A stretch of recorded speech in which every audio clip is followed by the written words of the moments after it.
नमस्कार। आज हम एक बहुत ही मामूली सी चीज, एक रस्सी और उससे मिलने वाले एक बहुत बड़े सबक की बात करेंगे। आज की हमारी कहानी का नाम है रस्सी का निशान। हम सब अक्सर यही सोचते हैं ना कि जिंदगी में कोई बड़ा बदलाव लाने के लिए किसी बड़े धमाके की, किसी बहुत बड़े एफर्ट की जरूरत होती है। लेकिन सच कहूं तो असलियत इससे बिल्कुल अलग है। असली ताकत तो छोटे छोटे लेकिन लगातार किए जाने वाले प्रयासों में छिपी होती है। चलिए आज इसी बात को थोड़ा और करीब से समझते हैं।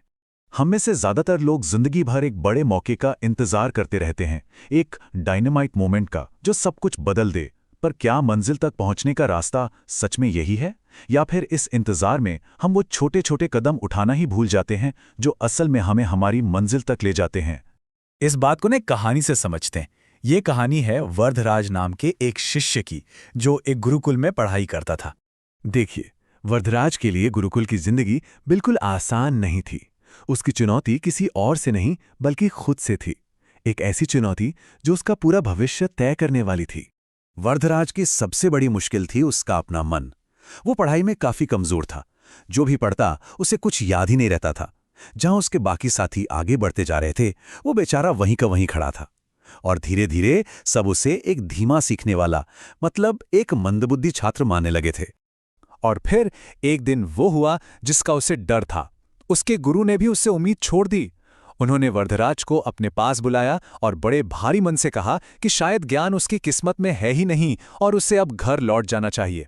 ये सुनते ही बेचारे वरदराज का तो दिल ही टूट गया। तो बस भारी मन से वरदराज अपने घर के लिए निकल पड़ा। लेकिन उसे क्या पता था कि रास्ते में कुछ ऐसा होने वाला है जो उसकी पूरी जिंदगी को हमेशा के लिए बदलने वाला था। चलते चलते उसे जोरों की प्यास लगी, तो वो पास के एक गांव में एक कुएं पे रुका।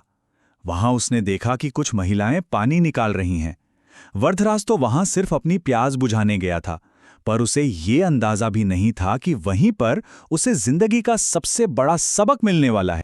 जब वो पानी पी रहा था तो अचानक उसकी नजर कुएं के पत्थर पर बने एक गहरे निशान पर पड़ी। उसे बड़ी हैरानी हुई कि भाई इतना कठोर पत्थर, इस पर यह निशान कैसे पड़ गया। उससे रहा नहीं गया और उसने वहां खड़ी एक महिला से पूछ ही लिया। जरा सोचिए इस बात को, एक तरफ एक नरम कोमल सी रस्सी और दूसरी तरफ वो कठोर सख्त पत्थर।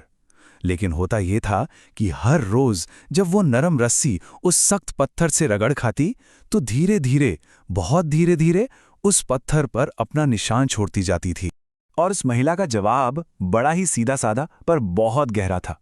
उन्होंने समझाया, ये निशान कोई एक दिन में नहीं बना है।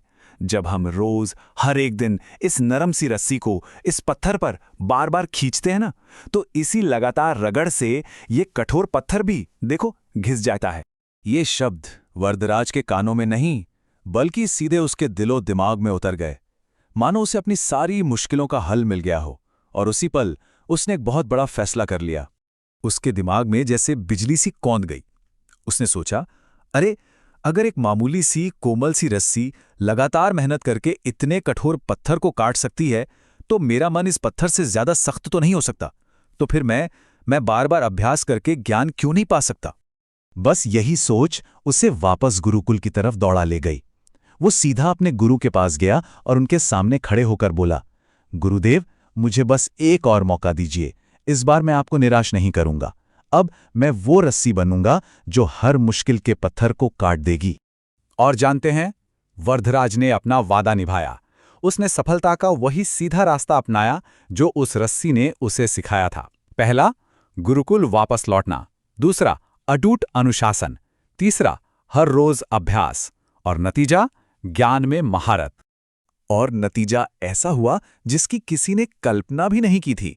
वही छात्र जिसे कभी सब मंदबुद्धि कहते थे, वो आगे चलकर संस्कृत का एक महान विद्वान बना, जिसका नाम था वरदराज। इतना ही नहीं, उसने लघु सिद्धांतिक कौमुदी जैसे बड़े ग्रंथ की रचना की, जो आज भी संस्कृत व्याकरण की पढ़ाई का एक जरूरी हिस्सा है। तो वरदराज की कहानी हमें सिखाती क्या है? यह हमें सफलता के सबसे बड़े राज के बारे में बताती है। और वो राज किसी काम को बहुत तेजी से करना नहीं, बल्कि उस काम को लगातार करते रहना है। मतलब इंटेंसिटी नहीं, कंसिस्टेंसी। और ये सीख सिर्फ वरदराज की कहानी में नहीं है। भगवान बुद्ध ने भी तो यही कहा है, बूंद बूंद से घड़ा भरता है। जो एक ही दिन में सब कुछ पा लेना चाहते हैं वो अक्सर बहुत जल्दी थक कर बैठ जाते हैं। असली विजेता तो वो होता है जो भले ही धीरे चले पर रुके बिना लगातार चलता रहे।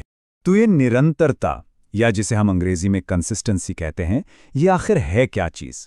बहुत आसान शब्दों में कहूँ तो ये किसी भी काम को एक अच्छे लेवल पर बार बार और लंबे समय तक करते रहने की काबिलियत है, बिना थके, बिना रुके। इसको ऐसे समझ सकते हैं, तीव्रता यानी इंटेंसिटी एक 100 मीटर की रेस की तरह है। आप अपनी पूरी ताकत झोंक देते हैं पर बहुत जल्दी थक जाते हैं। वहीं दूसरी तरफ निरंतरता यानी कंसिस्टेंसी एक मैराथन की तरह है। यहाँ आप एक सधी हुई रफ्तार से लगातार दौड़ते रहते हैं और अंत में मंजिल तक पहुंचते भी हैं। तो सवाल ये उठता है कि इस सबक को अपनी जिंदगी में कैसे लागू किया जाए। इसकी शुरुआत एक बहुत ही आसान लेकिन बहुत पावरफुल सोच से होती है, और वो है इंतजार करना बंद करें। एक बार खुद से पूछिए, क्या हम भी उस एक दिन का इंतजार कर रहे हैं कि जब सब कुछ परफेक्ट होगा तब काम शुरू करेंगे? याद रखिए, वो कल कभी नहीं आता। असली ताकत आज में है, अभी में है। तो चलिए, आज हम सब मिलकर एक वादा करते हैं, खुद से वादा। अगर आप भी बहाने बनाना छोड़कर वरदराज की तरह वो रस्सी बनने के लिए तैयार हैं जो हर मुश्किल पत्थर को काट सकती है, तो नीचे कमेंट्स में जरूर लिखिए, मैं भी रस्सी बनूंगा या मैं भी रस्सी बनूंगी। चलिए, अपनी सफलता की कहानी पर पहला निशान आज ही डालते हैं।